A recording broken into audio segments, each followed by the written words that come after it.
Hello, everyone, and welcome to episode 72 of the What the Sheep podcast, where Alana and myself will be discussing, breaking down, and maybe crying towards the end about Critical Role Campaign 3, episode 14. The last one of February. What do you know? This month went by really freaking fast. Too fast. But we still have a party. We have a party to finish this evening, beginning with the fight between Ashton and the General. So, I can't remember how much we talked about it last week, but I wasn't, like, super confident in Ashton winning. No. You know, I figured they would at least give them, like, a decent run for their money, but, you know, I didn't think it was going to go particularly. Yeah, I think we were theorizing that General Rotanish was going to be, like, you know, a level 10 fighter or something, or be a paladin perhaps, and just have outstanding power, and would be holding back the entire fight, and then finally be like, all right, let's finish this sort of thing. But I think Ashton did okay. Like, they held their own. They managed to get some really good hits in. Even without having, you know, the full use of their fundamental chaos abilities, because needing to channel it through a weapon kind of sucks. But, you know, it was actually really fun. There was a really well described fight, because I feel like, I don't know about yourself, but I feel like sometimes in D&D when it gets into like fist fights, it can be a bit like, oof, like here we go. It's going to be an hour of, you know, rolling and slappies. But it was good. I really liked the way that they kept it fresh with all their different moves and the back and forth, just the kind of like cattiness between them. And I like the way that Matt described it, where it was like a relationship kind of building here. And even Marisha was like, I really hope they kiss. It's nice. And I like these like 1 versus 1 situations that Matt does, is because he leans into that like heavy description of like, all right, what moves are you doing? Like, what moves are you doing? He does that a lot with like 1v1 scenarios, and it allows that, because it's just 2 people going back and forth. So these rounds are really quick, so you're able to give these like nice little descriptions of what you're doing to really, you know, set the scene in your mind of what's happening. It's a bit harder to do that, you know, when it's a 10-person combat and you're just trying to get through it as quick as possible. But with these nice one-on-ones, you can, you know, really take your time with describing exactly what you're doing, which is nice. And we get to see, I really enjoyed General Tanish's, like, his actions and kind of trying to piece together what he might be. Because he had, like, the cool effects, and he was able to, like, roll for his damage. So he had, like, I don't know if he had maybe, like, some... He was rolling for his unarmed strikes, which to me suggests some aspect of monk as well as barbarian, which is an excellent mix. But I was thinking, like, Felice is saying in chat, like Sun Herald barbarian, because they've got like that fire damage that was emanating from them, which was really cool. But yeah, it's just neat, like neat character. I liked that they were so nonchalant and especially later on, not to skip ahead, but the conversation they had with Ashton afterwards, you know, essentially calling Ashton out and calling like their bluff and saying, hey, I know these things. You got to be a bit more careful. It doesn't really bother me too much, but you know, be careful who you fuck around with, essentially. I kind of like them. I think I was prepared to not like them. I think I was prepared to see them as an antagonist, and they might still be, but I think I was prepared to see them as, you know, like this military general that's coming in to overtake a city and blah, blah, blah, going to have to defeat him eventually. But it's pretty kind of cool character. I want to see more of them, and I want to see them maybe get on side a bit. So I'm keen for more of this. Yeah, because, I mean, we don't really know a whole lot about the Paragons call and, like, what they're about. So I guess just that they want them. Yeah, that's true. That is true too. Ashton can, like, maybe get in somehow. I don't know. I guess all we really know is that Estrus isn't a fan of the concept of them coming in. Which is like our marker of if it's good or not. Is so whether I think how Estrus probably sees it is the Quorum trying to bring in like military power to like take control like aggressively.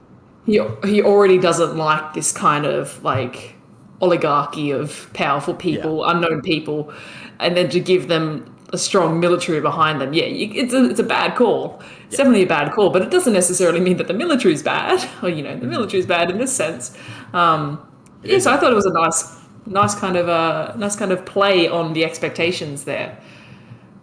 Yeah. And it is a pretty bad call. Would you even say that it's a Paragons call? Anyways, that's interesting. Actually, no, that made me think now. I'm ignoring kind of what you said, but that makes me think now. Paragon's call is such a specific name because Paragon is essentially a god. Yeah. So maybe it's, which god are they being called to? We know that General Rotanish has like a Raven Queen or a Dusk Mother sigil or symbol. But is she the benefactor of the Paragon's call, or is it just we're called to a higher purpose, something along those lines? So that is interesting then that it could. But no, I would not say it's a Paragon's call. I'm just going to shut down what you said earlier. I didn't forget.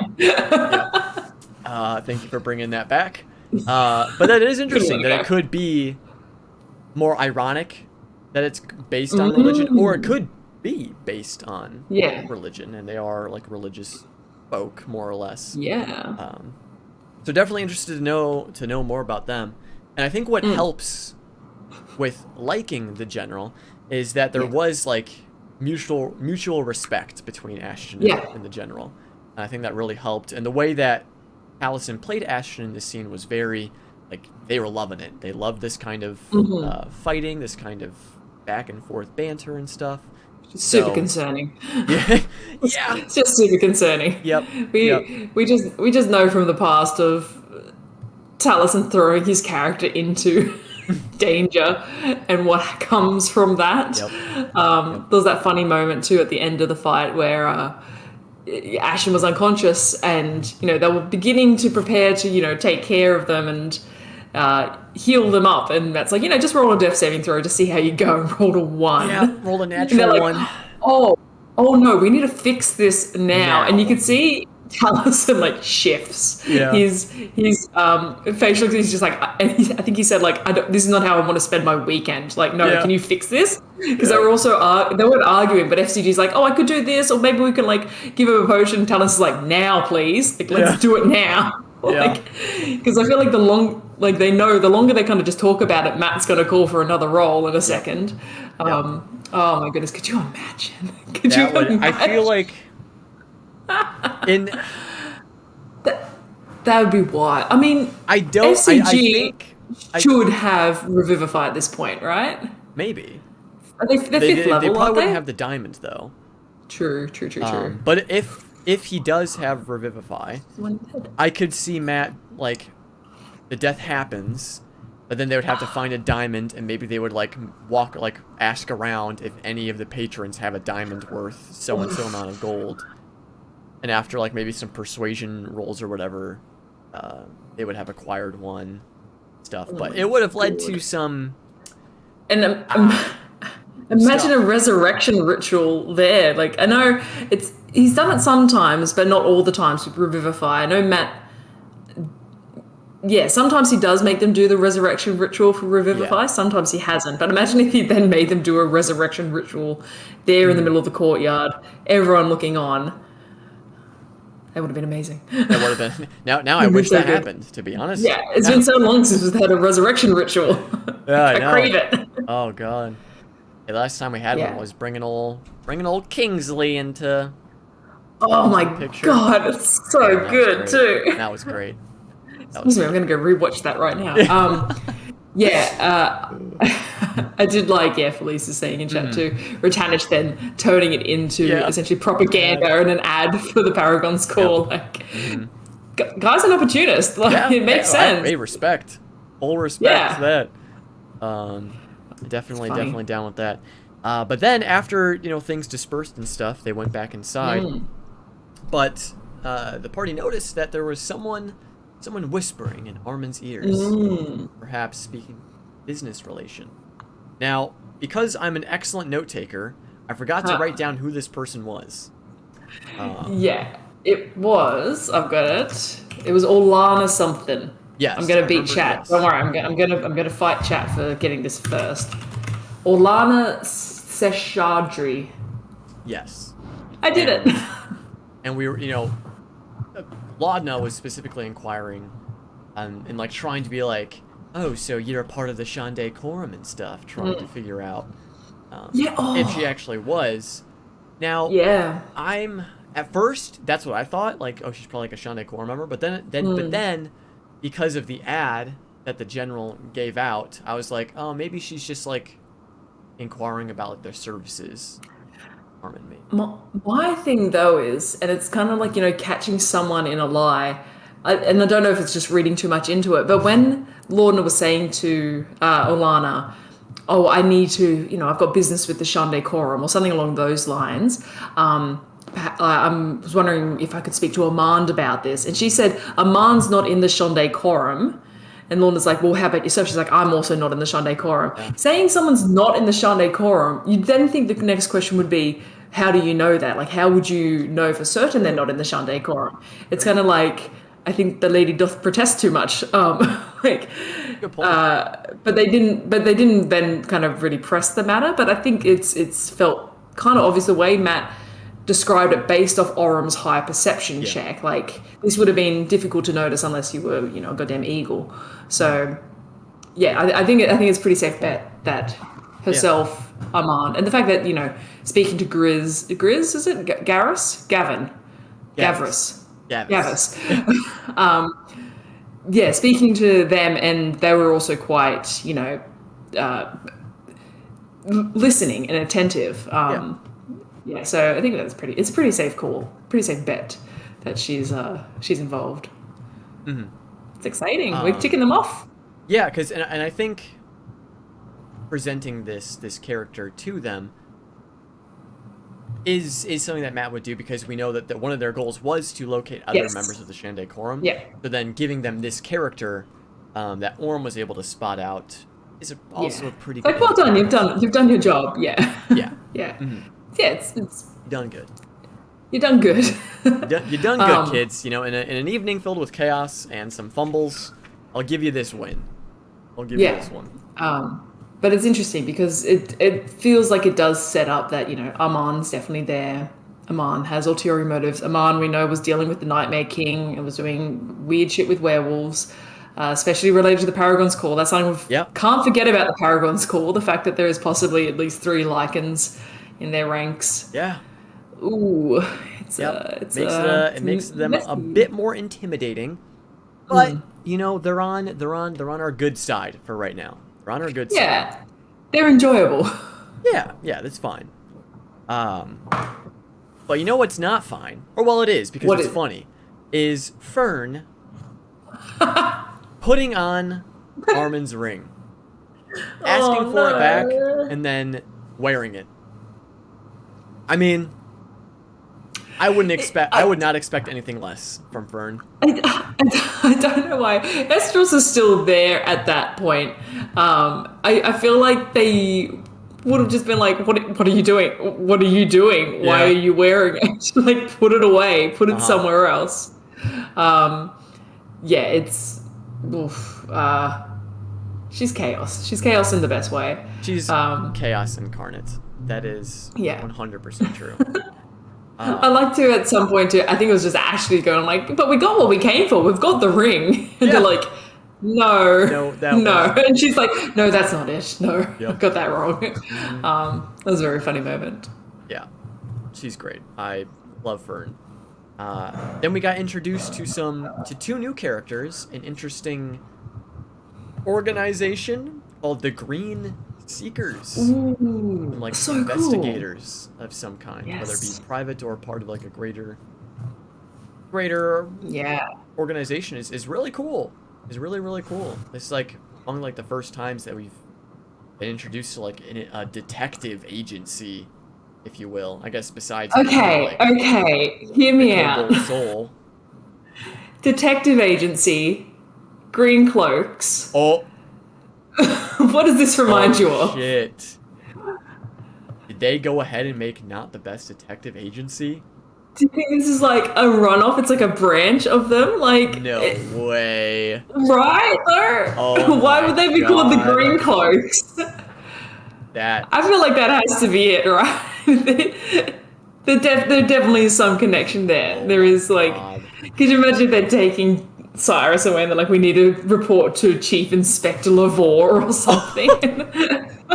Oh my god. That's my I'm gonna number have to one theory rewatch right that now. part just to see if Sam or Laura have any particular Yeah, reactions to I the didn't green. notice. I've only literally just thought of that then. Yeah. So, Oh my god. yeah, That would be I, amazing. I'm running with that theory. Jeez. Well, they are, because Dorian had a little bit of info on them that they are like a very well-known. I True. don't think he True. said if they True. were. I can't remember if he said they were based in Ankarel, or at least in Marquette. I can't remember. Or I'll have like to how rewatch it. kind of how established they have been. Like they could have been around for like 50 years or something Yeah. for all we know. But Yeah. if they're a recent establishment, I think Mm-hmm. we're good. I think we're in. It's a bit suspicious. It is a bit suspicious. But the rest of the gang is still messing around with the Shade Creepers and a transformed Emoth Cad.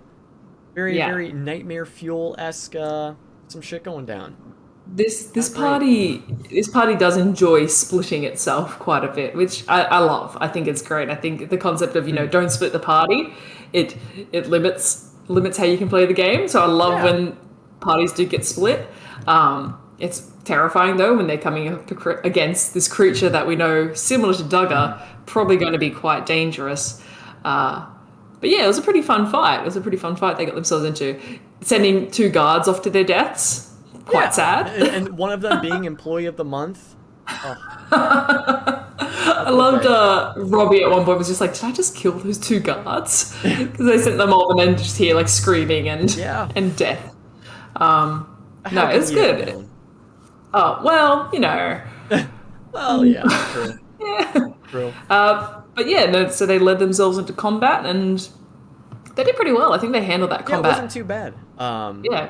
I think one of my favorite like things that the cast does is like the whole making my way joke that they do. Yeah. I like how like they no longer say like making my way. They just do like the sound. They'll just like like they just like it's like so condensed and it's devolved into like something that's Yeah. not it. Because they do the same with like when they're like get the how do you want to do this? Because like Laura was like do the howdy doody doody.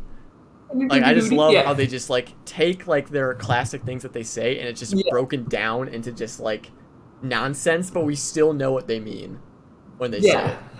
It was also at one point last night, Marisha did like that. I'm going to make my, and then she did making my way to herself and then caught her out. They're like, you just did it to yourself. And Travis goes, you can't do it to yourself. How dare you? Like, he's like, strike one. Yeah. I like that how much they play into those jokes. Yeah. It's great. It has completely ruined that song though for me. And I think everyone else that watches the show constantly because it is. You pick up on those catchphrases, and it's really hard to break them. Yeah. That song. Now I just say it all the time. Oh, 100%. Like outside of Critical Role, outside of D&D, in my day-to-day life. Like whenever I hear it, whenever I say it, like it's just like a reflex now at this point. Yeah. Annoyingly so. Yep. Yeah. It's part of it. We're not a cult. We're not a cult. God. I promise. That's what a cult would say. But yeah, more or less, the fight went really well. And one of the big interesting things, well, we got 2 interesting things out of this. One of it being a result of the fight afterwards. Emoth Cad mentioned something about business with her. Like, we have more business with her. Yes, or she can help me. Yeah, or like, yes. There was a her that was mentioned. And she was then brought up again later by Cyrus.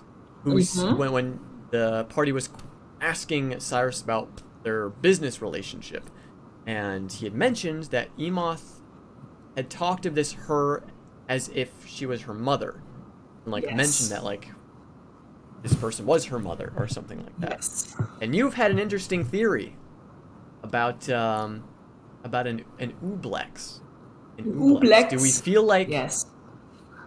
that still has some merit here, or do we think there's some like hive mind mother shit? That's what it feels more like. It feels more like, but because I don't think I need to read more into them, but I don't think the simulacrums of Ooblexes are their own identities. I think they are just like an arm of the Ooblex itself. So I can't imagine a simulacrum referring to the other entity. It could be a homebrew version where, it's like they're corrupted simulacrums or something along those lines. I still really do like the concept of there being this giant Ooblex in the bottom of the spire that they're going to have to face, and it's called like the Mother Ooblex or something like that. But it was a bit of a weird trip thinking like, why would this, essentially pseudopod simulacrum of this creature refer to itself in that sense? But like I said, it could be changed up. It could be something completely different. It could be, a mothership, which would be cool. Bring us the aliens. It could be, I was thinking like it could be like the Mother Beholder, which is like the mother of all beholders. Oh, God. But that's like that's like 3rd edition stuff. But it's like a giant fucking beholder. But I like the concept anyway because I love evil female NPCs. Oh yeah. 100%. Or even evil female like monster NPCs, even better. And just the concept of like mother with these creepy creatures they're fighting, it's just going to be something gross, and I'm on board for it. So just go into the spire. It's just begging them to like go into the spire. Yeah, just like take the leap. Well, because all of the tunnels have been pretty small, right? Because only Orm has been able to do something. Just go down. Yeah, I don't know how they would do that, because obviously I think Orem, Fern, and FCG could probably fit through the tunnel. Probably not Fern. I think Fern's pretty big. Into the spire, like some I feel like a mine, or I don't know. To travel out of Drussar, surely there's access to the ground floor, to the forest floor. Like people travel on foot to Drussar, so perhaps there's like a cave system they can enter at the base of the spires. And enter down there, because we've not really seen any aspect of, or any kind of concept of what the base of Drussar looks like. We know that there's spires, and then it's just kind of more cliff face. So I wonder if there is any kind of settlement at the base of Drussar, even if it's just like a trade part of town, like a travel part of town. Perhaps they could get in down there, or just jump on in. Yeah, just slide on in. Take a chance. Take a chance. Roll the dice. Get on in there. But they have. I'm keen. Yeah, they have so much else on their plate. Still, there's a lot. Like that's like okay, we'll deal with that in a month once we finish all this other stuff. We have to. I feel like it's super pressing, though, right? True. I feel like it should be the pressing matter, or at the very least, go speak to the goblin whose room she was raiding in the first place. Yeah. So I'm wondering if dude's gonna come back and be like, "What the fuck?" Yeah, because we know that Grizz is headmaster of the Allsight Allegiant, or Allegiant of Allsight. Yes. Something along those lines. So either he had something that he brought with him that was important to the Shade Creepers in Emoth, or this was just a random room that they chose to raid for stuff. Yes. And what could he have brought with him that they would need, and like why would he bring something important? Yeah. And that's my question. Didn't Lady Emoth enter with Oman as well, or is that someone else? Yes. So what's the connection there? What is Oman's connection to her? Right. Like, would there be... Does he know about what she is? Does he know what's going on here? Because the way she was described was he brought her in, and then she detached and began like her mission, essentially. This is a weird stretch, but could it be because the Hobbit Corsairs are in direct opposition to like the Paragons' call, and also like Gondai Quorum and all that stuff? Could could it be that Armand is aware of like these shade creepers and what Emoth Cat is all about, and is maybe partnering with them or using them to give the Corsairs a bad name? Because we know that Duggar and Emoth had worked with the Corsairs, and so maybe starting like whisper wars of like, ooh, these two individuals are part of the Hubbard Corsairs and they're involved in this like nefarious stuff to like discredit the Corsairs. Maybe it's a bit of a stretch. I don't feel like there's too much weight to that. I'm just trying to like think of any potential. He's definitely fucking around, Armand. Like he's pulling some strings, and I mean, even just being involved with the Nightmare King for one was shady enough. And if he does seemingly have some insight into what Lady Emon, is it Lady Emon? Because I keep saying Emoth. Lady Emoth is doing. So I think, Armand is going to be the figure, not so much the figurehead, but the main figure that they need to focus on in disrupting whatever these plans are. But it's, I don't know, it's concerning because, like you say, there's so much stuff to do. They've got all this stuff for Gianna Hexam to do. Yep. They've still got to speak to, I can't remember her name, but the woman that was with the twins when they died. They've got all of Imogen's stuff with her mother. We haven't heard from Delilah Briarwood in a while. Yeah, but that's always on the back of my mind. There. Hope nothing's going wrong. But so a lot of the stuff that is still looming is like the answers to those are in the Hartmoor Hamlet. Yeah. Like the stuff that happened with the twins, the Gianna Hexam stuff, the Imogen stuff, all of that is in that direction, more or less. So at least like when they go in that direction, that'll like tick off a bunch of stuff on their list. But there is still a lot here because now not only is there still the Shade Creeper stuff to worry about, but they definitely caused quite a ruckus at this party. Ooh, they did. They were very well noticed. And Matt made that point very clear that the guards and like the general populace were like taking in the party and making a mental note to remember who they were.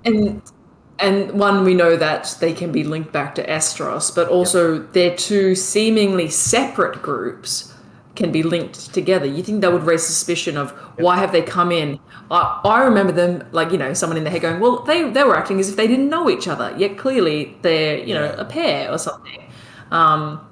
Like, Fern's hard to miss. If they're going to see Fern wandering around with this group of the people that were fucking around with Armand and breaking his fingers off, like, it's gonna be, hey, what's going on here? Oh, they're the ones that were in the room. They're the ones that disappeared when that prisoner disappeared. They're the ones that came in with Lord Estrus. I'm concerned if they go off to the Heartmoor, they come back and Estrus is going to be in trouble somehow. Not that the dude can't take care of himself, because he's amazing, but... And it's not to say, like, he doesn't know what he's getting himself into, but still, it's just a very concerning concern. It's just a concern. It is a big concern. Is what people are saying in chat is they were wearing masks and costumes and stuff, but FCG wasn't really. And it's FCG. They go around and talk to everyone, and everyone's immediately focused on what they are and like the fact that they can talk, and oh my goodness. No, but that is still a bonus. But then Ashton was revealed to, be Ashton. The mask was taken off. So while Ashton didn't specifically say who they were here representing, it's still, I feel like it's still going to be easy to like pinpoint because they can just look at the records. They can look at the records on who Ashton came with. Yeah, the fact that they have accommodation listings, it's like this thing is locked down. They've got your details for life. You're saying signed up for this mailing list and you can't unsubscribe. Yeah. Like they're fucked. I'm also just checking chat, and I'm even more stressed now because Nuck and Futz is saying, the Celestial Convergence is coming. We've got the rising of Redacted, not allowed to say it, but we've got the rising of that coming up soon. We don't have time to worry about that right now. All kinds of things are coming up. The Celestial Convergence, we're not sure exactly when that's coming up, but Plane Rider Rin suggested it was sooner rather than later. It was soon. We have the convergence of it in the sky. We have the red storm of Imogen coming in. We elemental Can we just chaos. go back to worrying about why the furniture is Even becoming alive? Can we just go back to that? even I'm going to keep going. Even the fact that Ashton, we don't know, but I want to theorize that like Ashton has only recently been given their powers. We don't know. This is purely fan theory. But since their accident, that they've gotten these fundamental chaos powers, things that are elemental and graviturgist and not so much chronologist, Yep, that one. chronologist, but it's just so much stuff is coming together. So much stuff is building. You've got the assassination of the twins. You've got oh god, so much, way too much. But luckily, you know what? We don't have to worry about that right now. Oh god, We can just move past it. Because what we do have to worry about now is what happened towards the end of the episode. I thought this was a segue to Fanon. Oh no, not yet. We have to worry about Fanon. Yeah, that would have been a great segue though. But we did have them, leaving the party and then returning. Oh, I can't forget. Bell's Hells. Bell's Hells. Bell's Hells. They that's their name, at least for now. Some of them seemed a bit like, is this it? What's it gonna be? So I like it. It's good. I don't mind. Bell. Yeah, I think it's pretty good. I like it. Yeah, I think it suits. It's got lots of variations you can use for it because I think at one point Imogen even said like Bell's Hellions. Yep. Which was kind of like a fun play on it as well. F in chat for focus group. Yeah, focus I did comma like that group. one too. I did like focus comma group, but Bell's Hells sounds more like a team name.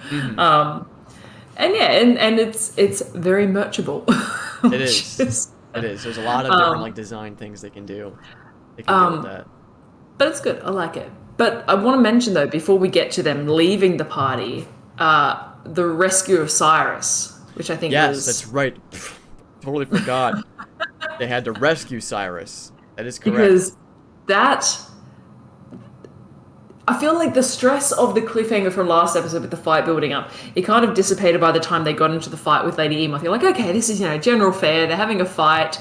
They're going to talk their way out of it. And then Matt adding on the stress of Cyrus is being arrested and Dorian saying, I'm going in, like, I'm not leaving him. I feel like at that point, I kind of clicked, like, oh, this might be an exit for Robbie. I could see I was getting coming. that too. But it was good. I liked it. I liked the smoke grenade. I liked the darkness just being dispelled out of nowhere by a mage in the crowd. Yeah. But man, there was some fun rolls that the charm person.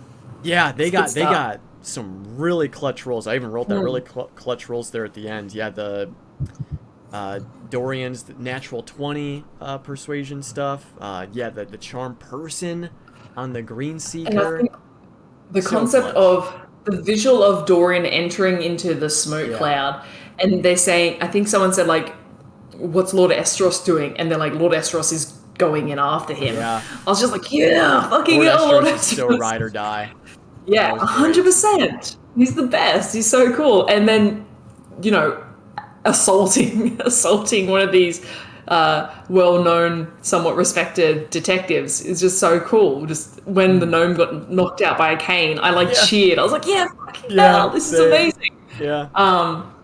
So cool. So cool. But stressful. I know, but then it's stressful because now I'm like, God forbid anything happens to Lord Estrus, because this party I feel like has definitely put a target potentially on his back. So Estrus could be, well, not like our Essek, but Estrus could be like our Allura of this campaign or something like that. Yeah. So, well, but hopefully Estrus isn't killed or nothing bad happens to Lord E. he's in a place of power, so And he's fine. he's well known, and he's capable himself of Yeah. taking care of himself. Exactly. So so I think he's going to be okay. I think it will be more political damage that might happen to Lord Estrus. Yeah. Or I could even see him being, criminal damage. like banished from Drusar or something, like Or stripped of his framed titles or something. framed, You know, yeah. Lord Estros has become the headline is like Lord Estros the Hermit orders his group to blow up the towers, like terrorist attack sort of thing. Yeah. I could definitely see that happening because even that General Rotanish conversation with Ashton when he's like, I essentially know you were there when the tower went down. Like I've pieced this together, and Ashton did not deny it at all. Even though they're like, I don't really care for these sorts of things. Like that's not what I'm here for. That's still a very bad piece of information to have out in the wild.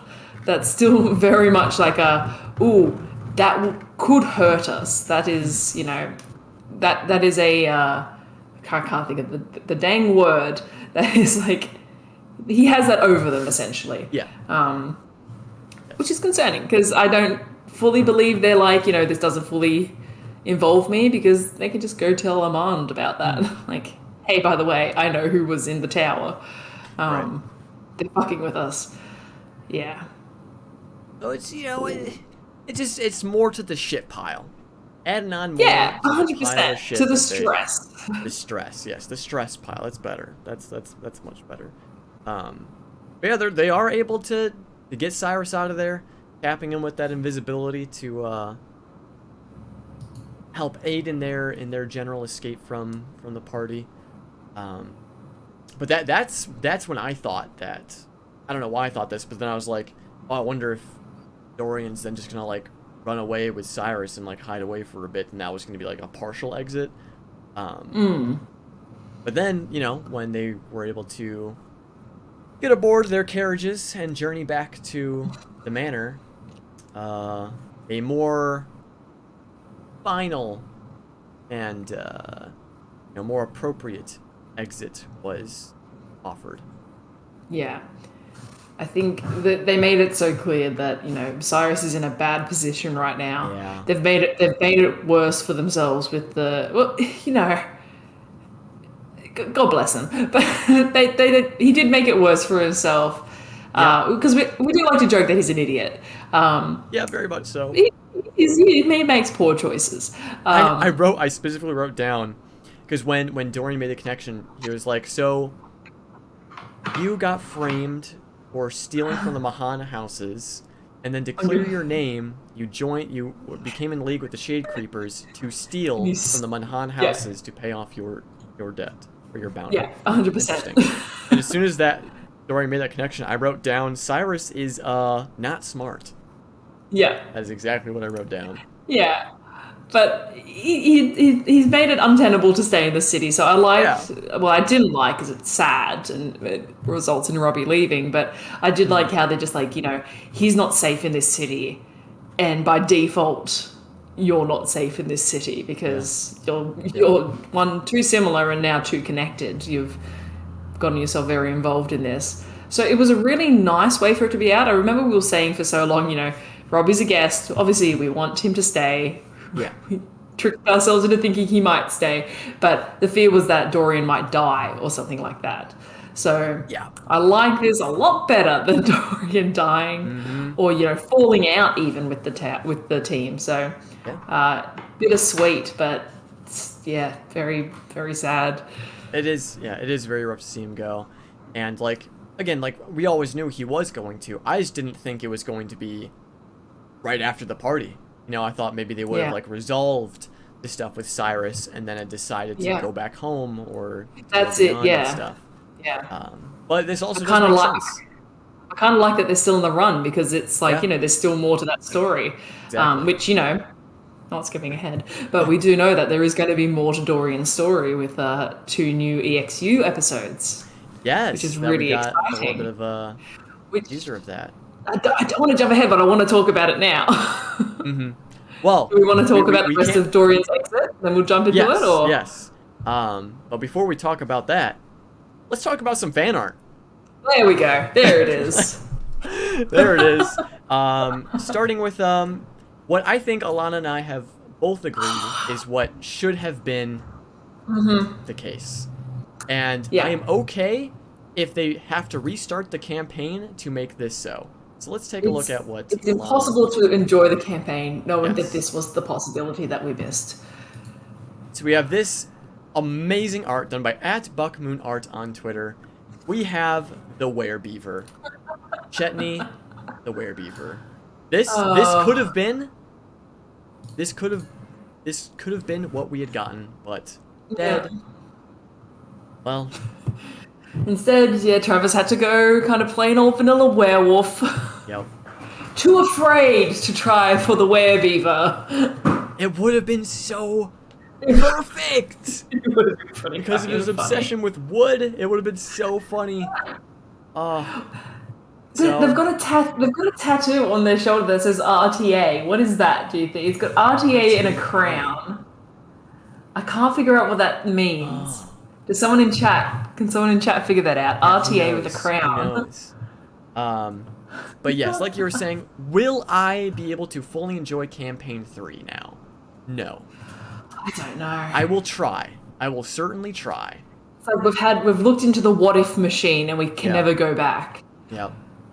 That is, Reindeer it is what it Training is. Academy. I like reindeer training. Oh, that is good. Good. So yes, F's in chat once again for not having werebeaver Chetney. But for me, for my pick, I really was getting emotional with the EXU gang of Fern and Dorian having to say goodbye to Dorian in his departure. So switching over to mine very quickly, this beautiful art done by @MonaBDraws on Twitter. We have the little forehead kiss of Dorian and Orem in their goodbye. Oh.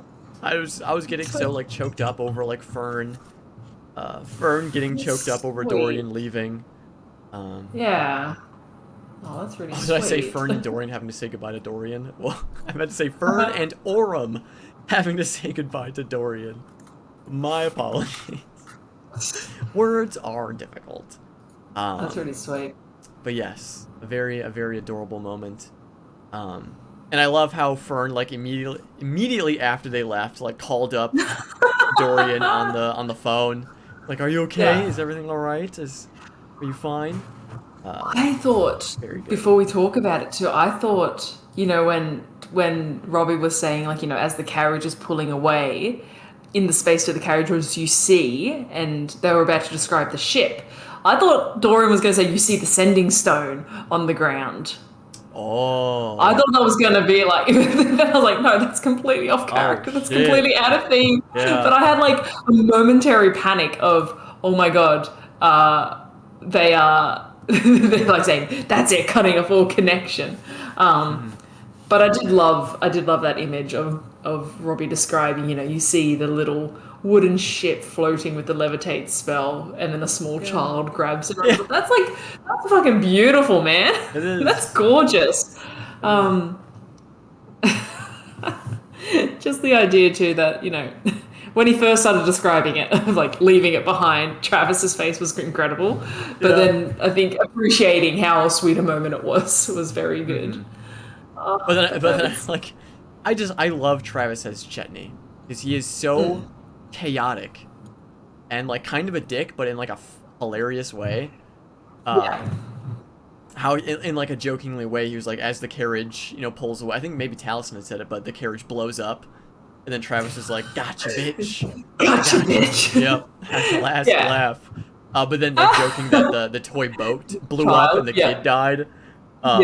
Is he like messed up like the timer and stuff? Just I love it. It's so great. Yeah. It's so hilarious. But we will see more Dorian. We so will. We've got some more EXU adventures coming up, which is one exciting because I'm assuming Abria is going to be DMing again. Yeah. Potentially then having Matt back as Dariax and potentially Amy coming back for Opal.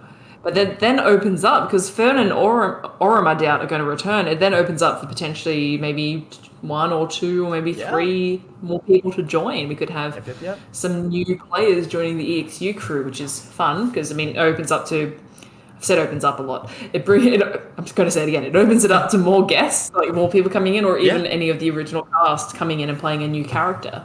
So I'm keen for that. That's going to be exciting. We get to see I'm very interested. Dorian's return to Taldore and all the terrible stuff that's going to happen there. They did not leave Oman on good terms. They didn't. Pasca is still probably pretty pissed off. And I'm guessing that the two-parter will take place in Oman once Dorian and Cyrus arrive. So we know we'll have Dorian. It'd be interesting, and then if we got Opal back, Dariax as well would be really cool. But then what if they had another guest play Cyrus? That'd be kind of cool. Cyrus. That'd be interesting. Or they could even do, if they don't bring in Dariax and Opal, because she's got some shit going on right now. Mm-hmm. They could have Matt play Cyrus. Yeah. That'd be really cool. I could definitely see. Or Fira Ray. They could have Anjali back and have Fira Ray. Mm-hmm. Fira Ray. But I'll be honest, I can't really remember what she was doing, what her deal was. She was heading back up north. She had a sister. There was a sister, but the sister was dead. Dead, kind of. There was some stuff. It was a while ago. That was actually a full while ago. It was. EXU. So definitely need to rewatch that before the second part comes out. Mm-hmm. But that's exciting. I'm excited for more of that story, more Taldore stuff. Yeah, and this was the appeal of Exandria Unlimited, that we can have these little side arcs, these little mini stories that are happening along with the main campaign. And I think the little teaser we got was it was going to be a two-parter. So does that mean 2 episodes, or did it mean this is part 2 of EXU? I think it was. The way it was phrased, it was he will be returning for a 2-part Exandria. Yeah, that's what I picked up. Not so much Exandria Unlimited 2, but that's what I picked up. 2 episodes are going to come out essentially. Maybe similar to how they did the Elder Scrolls not Let's Plays, but the Elder Scrolls actual plays. Maybe where they have it's the same kind of cast, but the story is set over multiple times. Mm-hmm. It's gonna be good. I'm excited. Yeah, I'm really interested to see where it goes. But now with Dorian gone, Robbie departing, his absence will definitely be felt.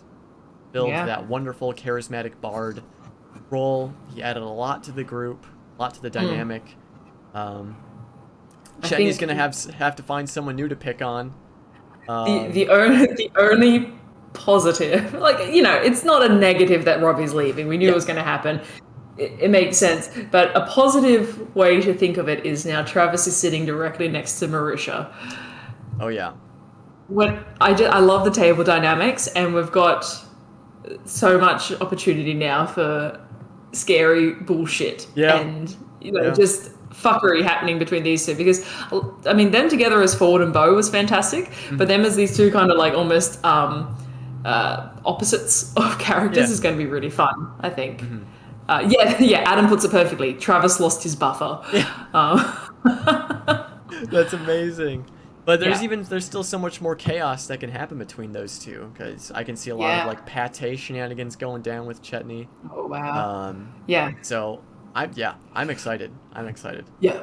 It is a positive, but also still sad. Yeah, it's definitely sad. Definitely sad. And we'll have to see, how Fern and Orem deal with it as well. Yeah, they lost their middle spoon. Accepting, but also, understandably a bit sad that a friend was going to be leaving.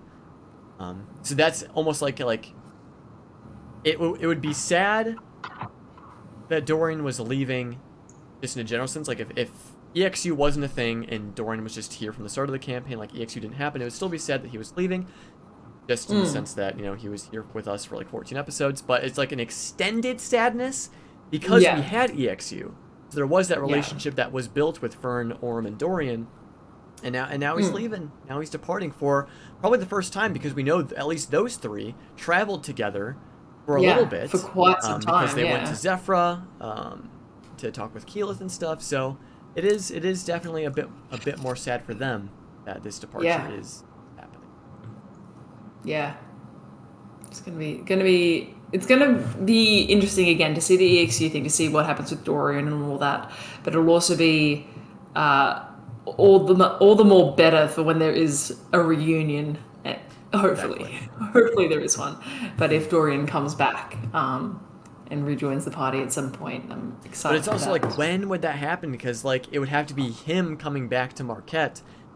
Because I don't. Or it could be them going to Taldore. We don't know. Like, I guess that could be a possibility, because if Delilah is back, like maybe they do go back to like maybe like Whitestone or something. Oh my god, could you imagine? I think that'd be opening up such a can of worms of like, let's go meet the Lord and Lady of Whitestone. Oh, well, I could see like maybe if they don't want to like bring back like Vox Machina or anything like that, I could see maybe like Cassandra's there, maybe. Yeah. Like watching over it while maybe Vex and Percy are off somewhere else.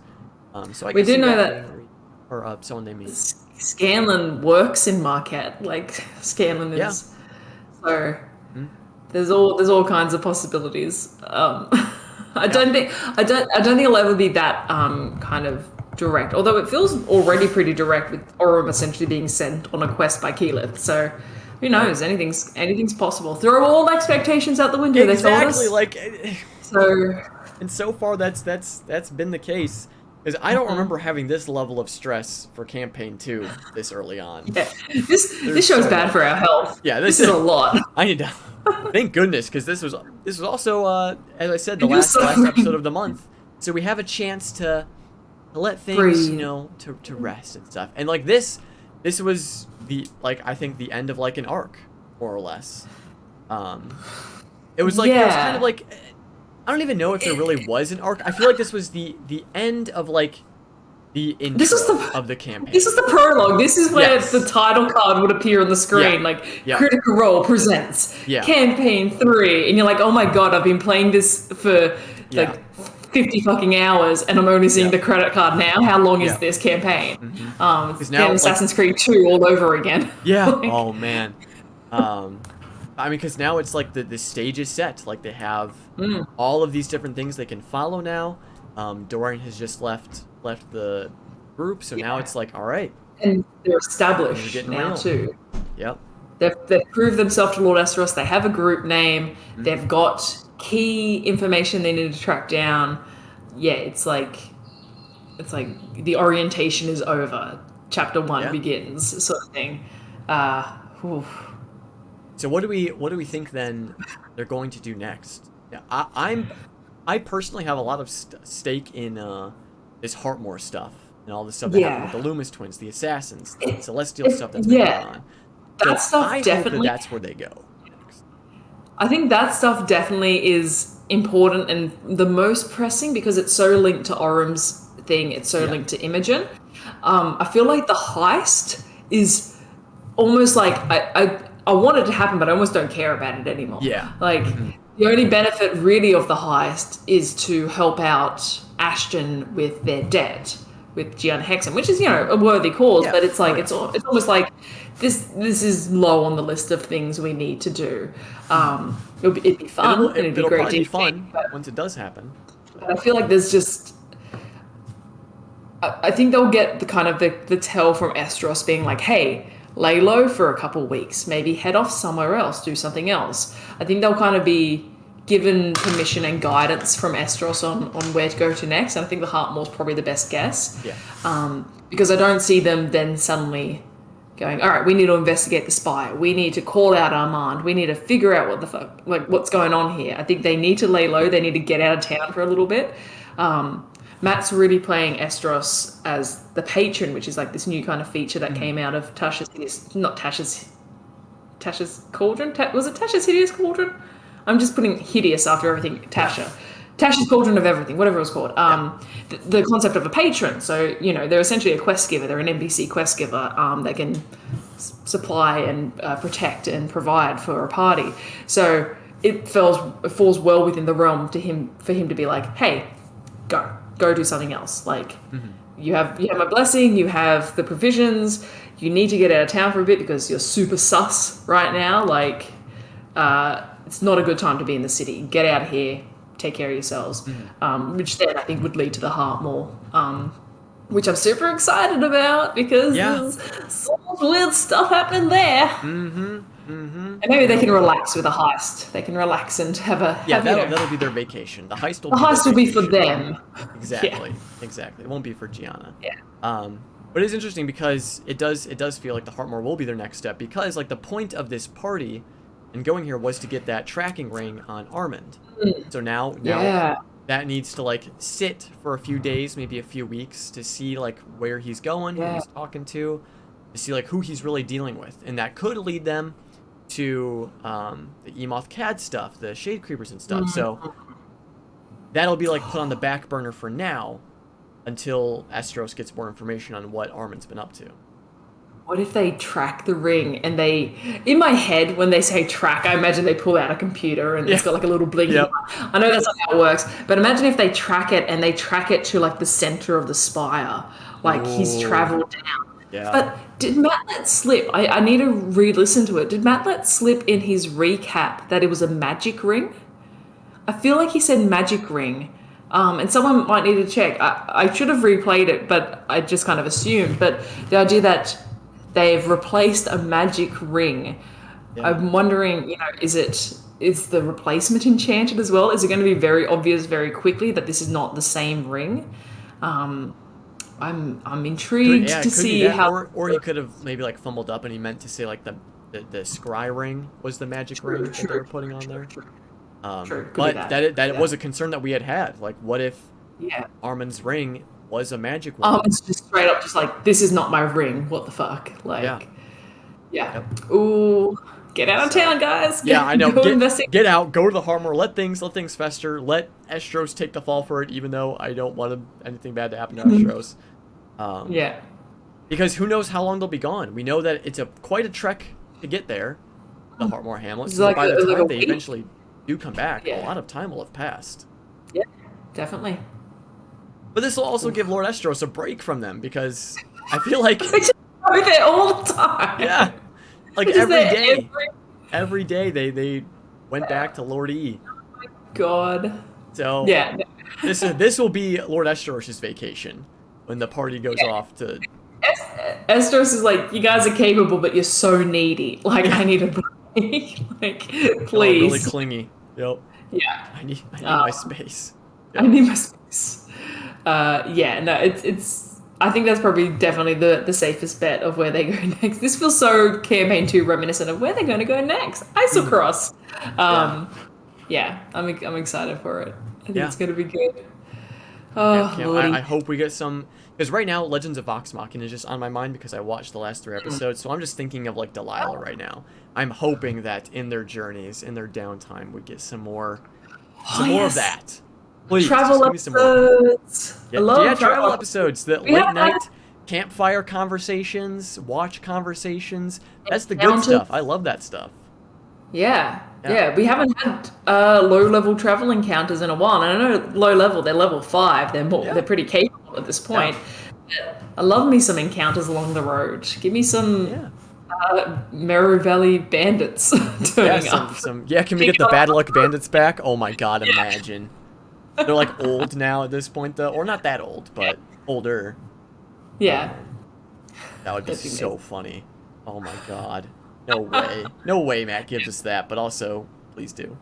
It's just a bunch of young people like, our parents were famous bandits of Wildmount. We will not be disrespected. Oh shit. Yep. This isn't good. This is exactly what they warned us about. Yeah. Brave and powerful adventurers. Oh no. I'm super excited. But is there anything else? Any other thoughts, feelings, emotions we have about this episode? Fun party. Fun party. Yeah, a lot happened. And I loved the callback Estrus gave them, and it was just like, I didn't hire you to be perfect party guests. I hired you to be problem solvers. And I think that was when he said that, I was like, oh yeah, that's true. That makes a lot more sense, because I was super stressed the whole time, like going, oh no, they're messing around, they're making trouble for themselves, for Estrus, but that's what they were hired to do. They were hired to get in and stir it up a little bit. And we were joking last week about Estrus saying that I'm not sad, I'm not angry, I'm just disappointed. But he flipped it. He's like, I'm not angry, I'm actually really proud. It was great. They did it. So I'm just excited for more progress on what the fuck is going on with the Shunde Quorum. I'm excited for them to get out of town. I'm sad that Robbie leaving. Robbie's gone. Yeah. It was good. I'm happy that it's not a cliffhanger, because we've got the break. This felt very, very nice and like. I feel like I can relax for the next 2 weeks. Like, it's good. Yeah. Don't have to worry about anything else. Yes, I think this is a very good ending, very good departure for Dorian, and we can begin fresh and new, in the next episode. So I'm super looking forward. 3-hour shopping episode. 3-hour shopping followed by 2 or more episodes of just traveling, straight traveling. Yeah. That's what it'll be. Slowing down the pace a little bit, giving all of them a chance to breathe a little bit and to maybe explore some interesting background stuff. Yeah, that'll be fun. Very. But all that and more coming up. Oh, one other thing I was just going to say. Oh, yeah. We've seen so much of Orym and his relationship with Dorian and also Fern, that it's like Orym has been, the I don't want to say the businessman of the group, but the straight man of the group a little bit in the sense of getting things done. I'm excited to see Orym then engage with other characters. I know that he's engaged a lot with Imogen, but come to rely on other characters more. I think that's going to be a really nice kind of character development for Orym. And just see how they deal with the loss of Dorian, because we've also theorized before that Orym has lost people. So we'll never say no to Liam O'Brien angst. Give it to us. Always.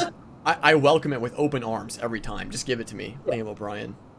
You know we want it, and I know it's there. I know it's there waiting. Waiting and hiding. I think that's something I'm super keen for as well. But yes, that's it. Yeah. No, totally agree. Give me the angst. But we'll have to wait on the angst because we have a week off for the next week. But in the meantime, we can watch Legends of Vox Machina and gush over all that stuff. So super excited about that. Quick shout out to the server. We will be doing the final watch party later tonight. So yeah, be sure to check that out. But with all that being said, we can call this one a wrap. All wrapped up nicely in a cute little bow.